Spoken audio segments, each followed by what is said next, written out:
Olá, olá. Damos as boas-vindas a você para mais uma Wellbeing Journey 2025. Eu estou aqui com a Carolina Ferreira, Head de Gestão e ASG da Lelo, a minha parceira da Leader Academy, Juliana Elorza. Vamos bater um papo solto sobre felicidade no trabalho. Essa jornada é para celebrar o dia 20 de março, que é o Dia Internacional da Felicidade. E a cada dia nós vamos lançar um vídeo para que vocês possam ter uma coisa que a gente adora exercitar, que é presença. Então, em vez de lançar 30 vídeos de uma vez, a gente cada dia vai ter, vocês vão degustar uma história diferente. Carolina, muito bem-vinda ao nosso papo, né? Então, eu vou começar abrindo aqui um cenário que eu li esses dias, que o Brasil está tendo recorde de afastamentos por questões de saúde mental, tem a NR1 batendo na porta aí, todas as empresas malucas, desesperadas para implementar, começar a medir risco psicossocial, e a gente vê que afastamento, acho que beirou 400, mais de 400 mil pessoas, né? Entre ansiedade, depressão e burnout, foi esse volume. E do que eu sei, do que eu acompanho de vocês, a gente está mais próximo esse ano, como a cultura ajuda a dar uma certa tranquilidade em relação a esses aspectos, né? E a gente ouve isso das pessoas que eu estou trabalhando. E eu sei que vocês também ganharam recentemente, no Think Work, no ano passado, um prêmio com um trabalho de cultura, né? Então, quero muito fazer essa associação entre cultura, felicidade, e aí depois da tua abertura, deixar o espaço para a Ju também colocar as questões dela. O papo vai fluir solto, vamos deixar rolar para ver onde isso termina na próxima meia hora. Bem-vinda, Carol. Obrigada, obrigada, combinado. Obrigada, Miguel. Obrigada, Juliana. Estou muito feliz de estar aqui com vocês, batendo esse papo e podendo compartilhar algumas coisas que a gente tem feito por aqui. Eu acredito muito que é isso mesmo. A gente vive hoje esse grande desafio nas empresas, que como a gente trata a saúde, e eu gosto de falar sempre da saúde de uma forma integrada, porque eu acho que todas as saúdes estão interligadas, né, e conectadas de uma certa forma. Se a gente não está bem em um lado, isso vai acabar impactando o outro, né? Não tem jeito, não tem como a gente fugir disso. E eu acho que a NR1 veio justamente para dar luz um pouco assim de como as empresas precisam trabalhar, e aí sim dando um foco mais na questão da saúde mental, que vem aí tomando uma proporção importante, porque antes ninguém se falava, né, sobre isso tudo era muito velado, e eu percebo ainda hoje um certo desconforto das pessoas, né, por mais que a gente tenha a NR1 e outras iniciativas que vieram desde pandemia e se estenderam no pós, ainda tem um desconforto, sim, em as pessoas, te falo por experiência própria aqui na Lela, em trazer, assim, com tranquilidade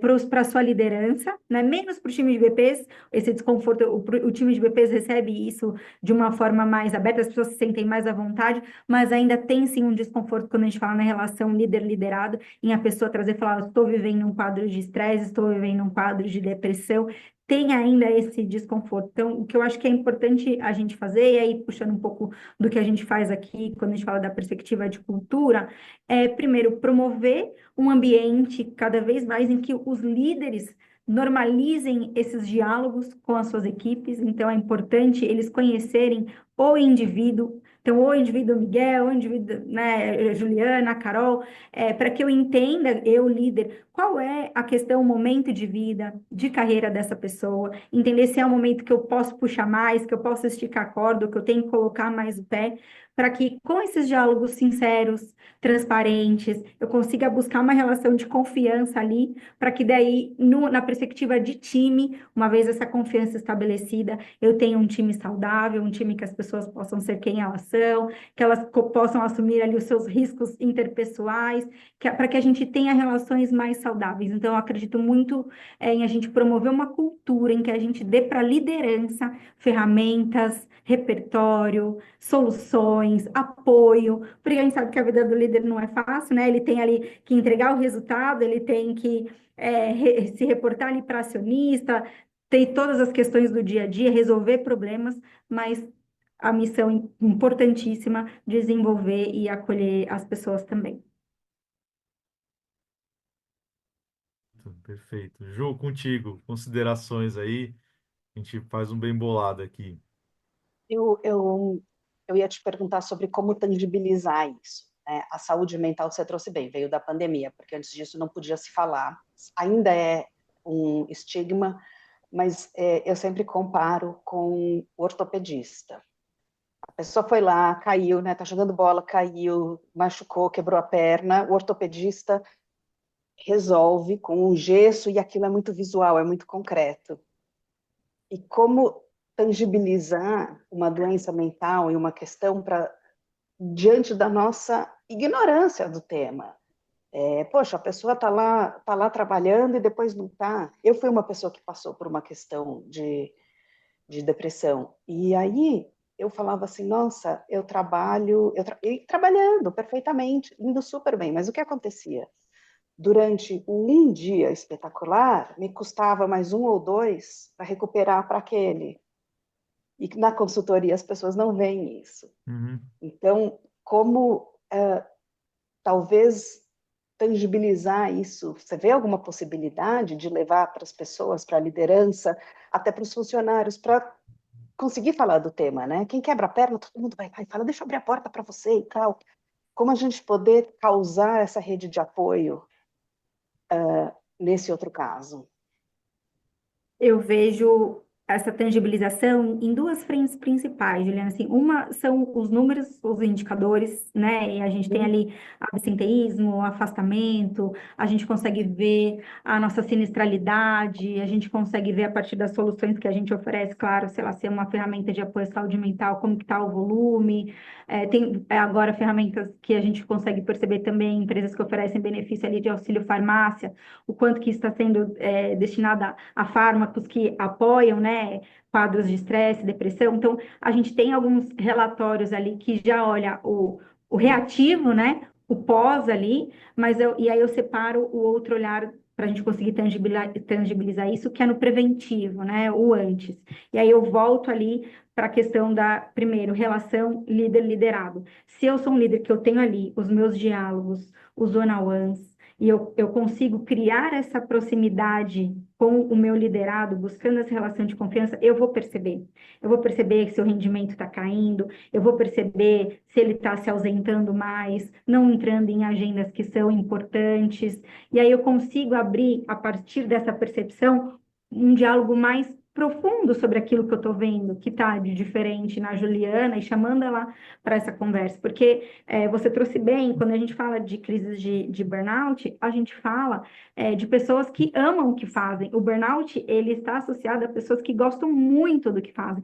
E aí é isso, mergulham tão fortemente ali, tem uma curva de rendimento tão acentuado, que por isso também o tabu dela chegar e dizer que está passando por isso, porque tem um histórico de super rendimento, de promoções e crescimento, né, grande ali na carreira. Então, poxa, como que isso de uma hora para outra? Porque uma hora a conta chega.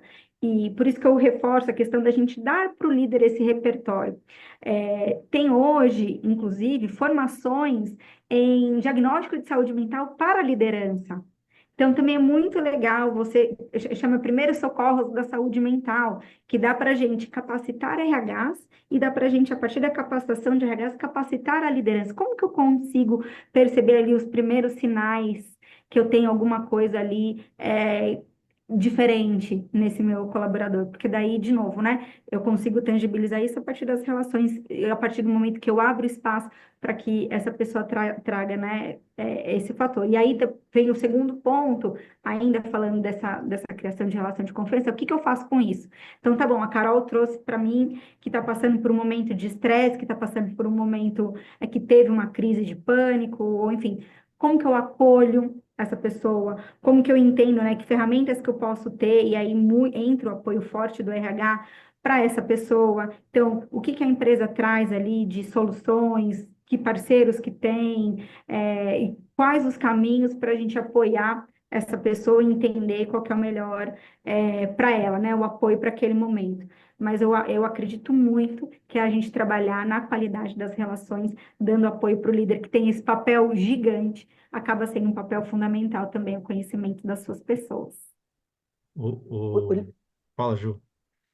o líder, a gente fala, né, o líder não foi treinado para ser líder, né? Tem que ser treinado pontualmente. As pessoas fazem faculdade de coisas técnicas, fazem cursos técnicos que são fundamentais.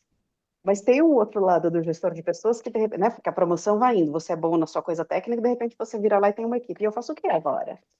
Então, eu acho interessante isso que você trouxe, né, de assim, eu trago os dados para mostrar, ó, temos que olhar para esse assunto.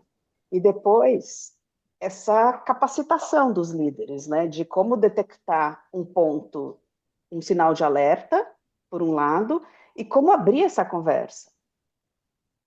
É, Porque a confiança é uma coisa assim, né?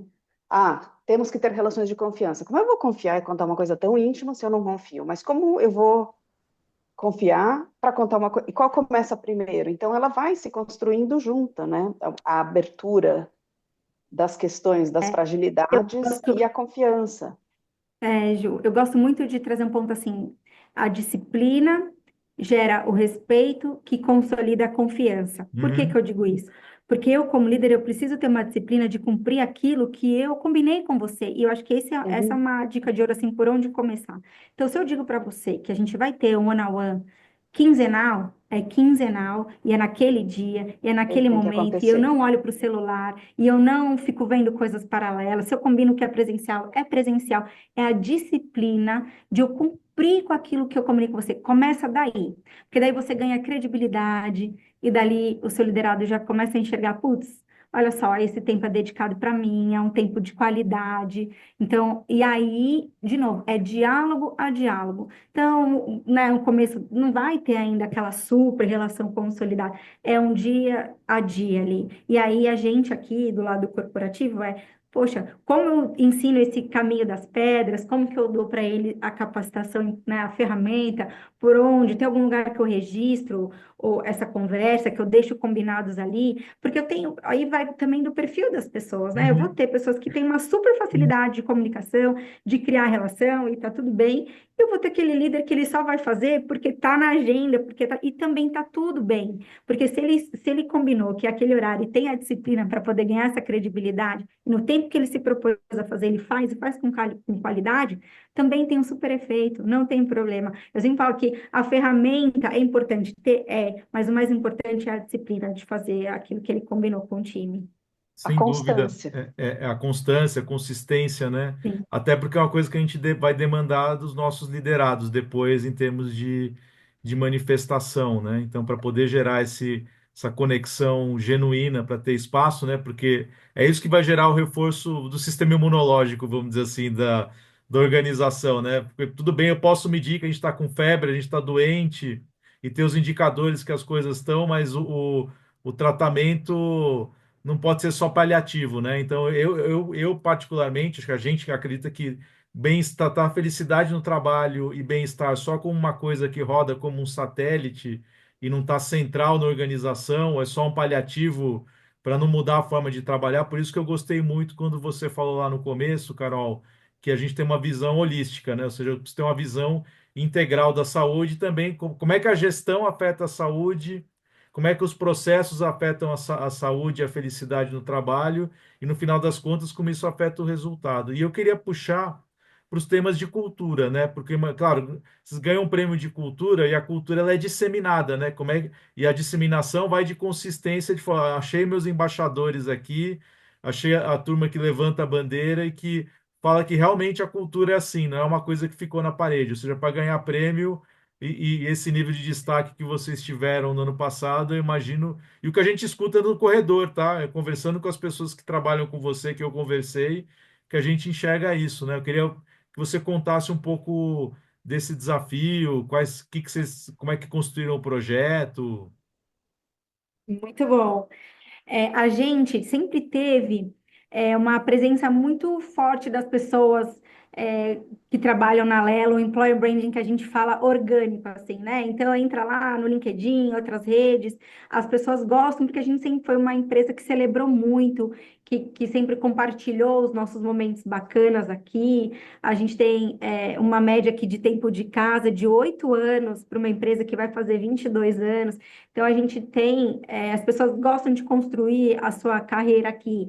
E só que a gente sentia falta, e foi daí que começou o projeto, da gente institucionalizar isso. A gente não tinha um propósito declarado em nenhum lugar, a gente tinha isso muito forte dentro, mas a gente começou a sentir falta, e de dentro para fora, né? Mas a gente começou a sentir falta, assim, tá, mas qual é o ponto de partida? Como a gente tangibiliza isso para contar para as pessoas? Então, em 23, a gente construiu um propósito a várias mãos aqui, que é o essencial da vida para todos, numa perspectiva do essencial, não só do que a gente faz, porque a gente está ali na mesa de milhões de trabalhadores ali, ajudando na alimentação das pessoas, mas como uma proposta de mobilidade, o essencial para você pode ser ir e vir, e aí eu vou ter um produto, algo para te oferecer. Então, a gente começou a trabalhar isso de uma forma mais ampla, e a partir daí a gente redesenhou os nossos pilares de cultura, que é o ECOA. Então, a gente fala de evoluir com as trocas, que aí entra a parte de diversidade, pluralidade de ideias, como a gente cresce um com o outro. Então, até a minha troca com o meu líder e o líder comigo, para daí a gente conseguir consolidar a relação de confiança. A gente trabalha muito nesse pilar. Aí a gente fala da centralidade no cliente. Então, a gente não tinha antes, nunca trazido para um pilar de cultura mesmo, esse olhar pro cliente, aqui eu estou falando do cliente final ali. Então, como eu que trabalho em gestão de pessoas, consigo impactar a vida do consultor que está ali na ponta e que vai atender o cliente, então, consequentemente, é o meu impacto ali para trazer o resultado. Aí a gente fala de orgulho em fazer a diferença, que foi uma evolução do que a gente tinha antes, que era orgulho em fazer parte, que aí eu trazia muita perspectiva individual, para o orgulho em fazer a diferença, que aí eu já estou falando do orgulho no coletivo, como que a gente faz essa diferença na vida das pessoas, né? E aí eu falo de arriscar, corrigir e surpreender, que é uma evolução do pilar que a gente tinha antes, que era o errar, corrigir e surpreender, que a gente fala muito da inovação, da gente trabalhar ali também a perspectiva da melhoria contínua a partir do que eu aprendi com o meu erro, mas a gente trazer essa mudança do errar, corrigir e surpreender para o arriscar, corrigir e surpreender foi algo importante, porque não é uma conivência com o erro, mas sim um impulso ao risco para que você busque acertar. E aí, como que a gente trabalhou isso, né? A gente trouxe isso de uma forma muito lúdica e próxima das pessoas. Então, a gente criou uma oficina de cultura, que a gente capacitou 100% da companhia, 100% mesmo. A gente trouxe o time comercial para cá, a gente fez isso 100% presencial. Para cada um dos pilares, a gente desenhou uma dinâmica diferente. Então, a gente trabalha desde janelas de autopercepção, como eu me vejo, como o outro me vê, e como esses pilares, né, essas visões se complementam quando a gente fala de evoluir com as trocas. Quando eu falo do cliente, a gente traz as personas, né? A gente tem vários clientes aqui dentro, então como que a gente trabalha isso de uma forma bem prática ali, de sentir a dor do cliente nessa discussão. A gente traz Lego Serious Play, que a gente mexe com os dois lados do cérebro, quando a gente fala do orgulho em fazer a diferença. As pessoas representam ali com o Lego momentos em que elas tiveram orgulho de fazer a diferença trabalhando aqui. E no final, arriscar, corrigir e surpreender, a gente traz um jogo muito legal também, que tem um desafio ali atrelado. Então, e a cada final, assim, de cada desafio, a gente faz ali um debriefing para que as pessoas correlacionem. E isso a gente conseguiu trabalhar muito fortemente a cultura, e foi isso que a gente conseguiu, esse reconhecimento. Além da gente desenhar isso de uma forma com que as pessoas entendessem, e a gente aplicou dentro de casa, então o nosso time, e não foi só o RH, a gente teve multiplicadores, facilitadores de várias áreas, da área financeira, da área comercial, real, assim, de todas as áreas, como multiplicadores, para vivenciarem isso junto com a gente, né, nessa aplicação. Então, agora a gente tem o desafio de como a gente sustenta tudo isso. Então, a gente está também fazendo, claro, o presencial faz toda a diferença, mas a gente tem pessoas no Brasil todo, como a gente proporciona essa jornada aí de cultura, de uma forma talvez híbrida. Aí os desafios que a gente vai ter pós disseminação, né, desses pilares. E aí agora, 25, pós essa vivência mais profunda na cultura, é que a gente trabalha a liderança. Então, como que a liderança vai ser a guardiã de tudo isso, como que a gente consegue trazer repertório, uma visão de de performance, porque muitas vezes fica o desafio da gente tangibilizar isso para o negócio. Então, como que eu Perfeito. sento numa mesa aqui de C-level e falo, pessoal, trabalhar a cultura ou trabalhar relações de confiança, isso que eu estava dizendo aqui, mais subjetivo, impacta no negócio. Por que é importante a gente trabalhar tudo isso? As pessoas entenderem o que elas estão fazendo, por que que elas estão fazendo, isso vai impactar. E aí é isso que eu trago sempre também para as conversas de RH. Não sentar para a gente falar sobre as pessoas ou das pessoas. A gente senta para falar de negócio e de resultado, que a gente só vai atingir, aí voltando para o nosso começo da conversa, né? Por meio das pessoas. A gente só vai chegar onde a gente quer chegar, com todos os objetivos que a gente tem, estratégicos, por meio das pessoas.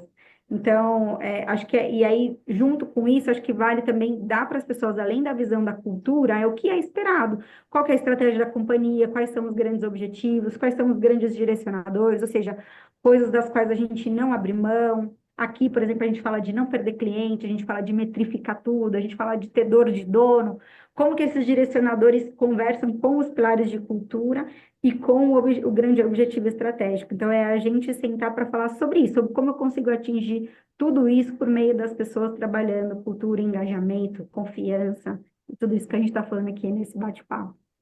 Ó, eu acho fantástico que vocês fizeram um jogo de palavras, porque as palavras têm peso, né? A gente fala errar, então não adianta você falar, você ouviu 30 anos que errar era ruim e agora você pode errar, arriscar já fica mais palatável, né? Das pessoas incorporarem como repertório. E eu acho legal essa visão ampla, né? De equilibrar, né?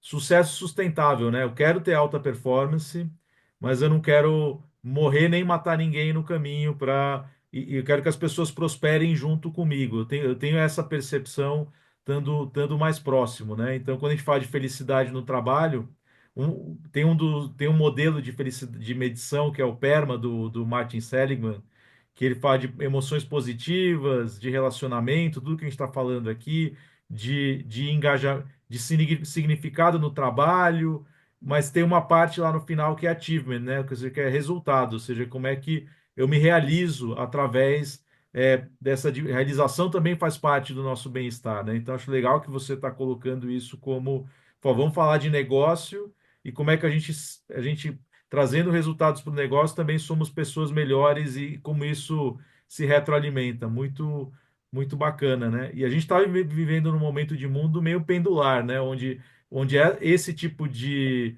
valor que a gente está definindo está sendo deixado de lado por muitas organizações, por momento até sócio geopolítico ali, acho que não vou manter o pé firme, que é dessa forma que a gente vai conseguir dar certo, é a nossa maneira de ser no mundo. Então, acho bem bacana isso, Carol, só para celebrar aqui e deixar para a Ju os comentários também. É, eu estava pensando, né, enquanto vocês estavam falando, vocês dois, como isso pode ser um sinal de maturidade, da equipe.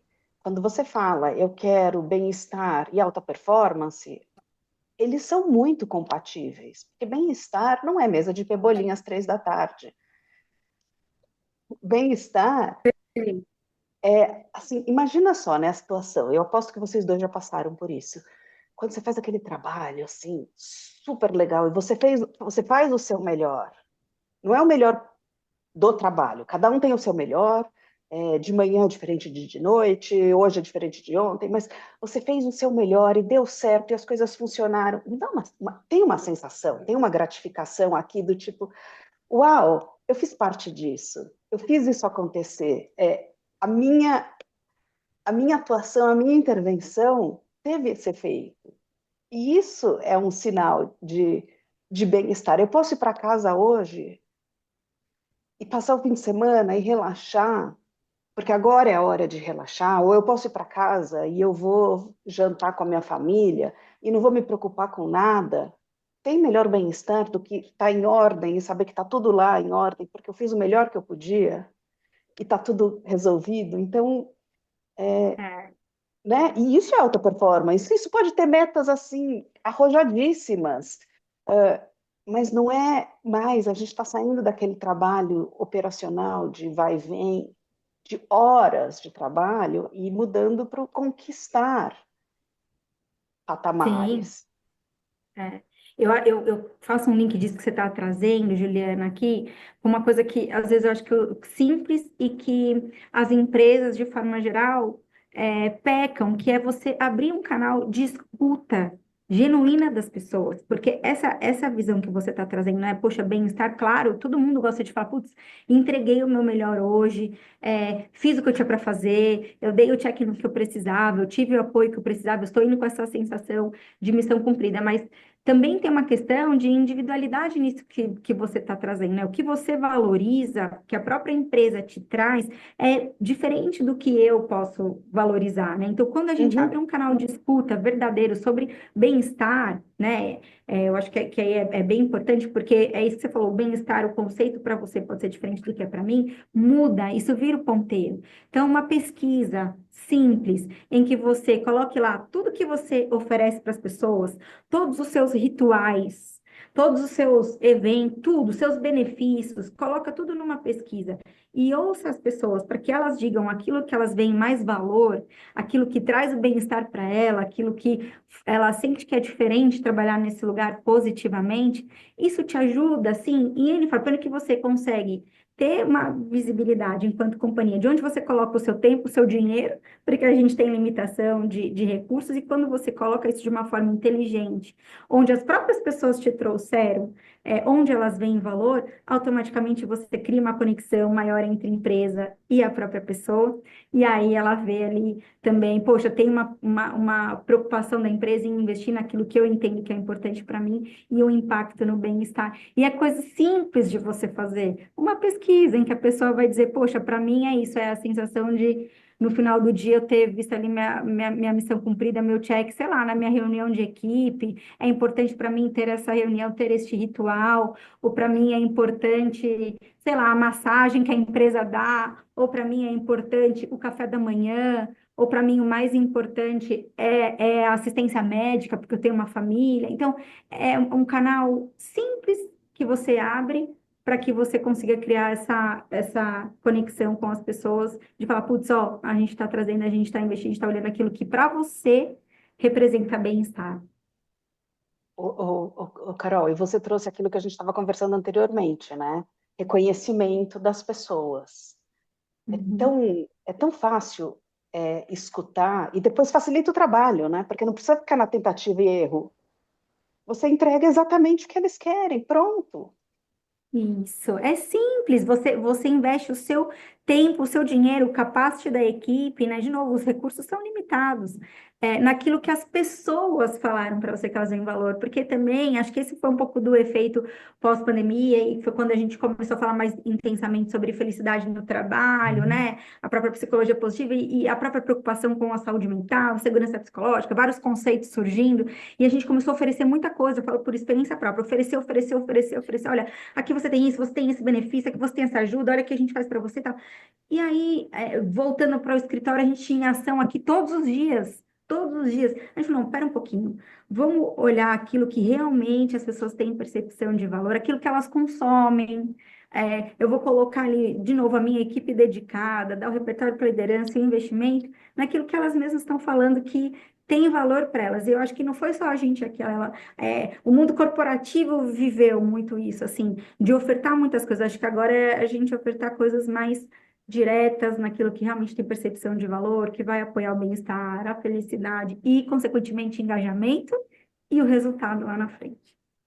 Sem E aí dúvida, né? a própria liderança, os C-level, os tomadores de decisão vão enxergar isso não como um custo, mas como um investimento no fim do dia, sabe? E, e, e eu acho que esse processo de escuta, né, que vale para saber o que que a pessoa valoriza, mas também como ela, com as coisas únicas que ela tem, pode gerar valor para a organização. E aí a contribuição, aquilo que a gente conversa muito quando a gente conversa das coisas que a gente tem feito, o valor da pessoa é muito mais amplo que o cargo dela, né? Onde ela gera valor é mais amplo do que só a descrição, o potencial dela é maior do que a descrição, né? Então esse caminho de escuta, né? Onde eu escuto e te dou o que você valoriza, mas ao mesmo tempo eu dou espaço para você me contar como é que você quer gerar valor. E eu acho legal esse twist que vocês fizeram de falar de fazer a diferença, né? Não só de fazer parte, né?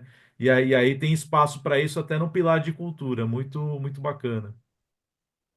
Trazer muito para o coletivo, assim, é muito o nosso desafio. E nessa linha, inclusive, de que você abre esse canal de escuta e vem, assim, uma percepção daquilo que as pessoas trazem do individual, do que para mim, Carol, faz sentido, e da minha visão enquanto time, o que eu acredito que para a companhia isso também impacta. E eu acho que o fazer a diferença também está nisso, para a gente cada vez mais fomentar a visão, o olhar do coletivo, né? A gente voltou esse ano também a ter meta-área, então a gente tinha só meta-empresa, então a gente, nessa evolução, para a gente olhar a cultura de performance, a gente traz também essa visão de meta-área.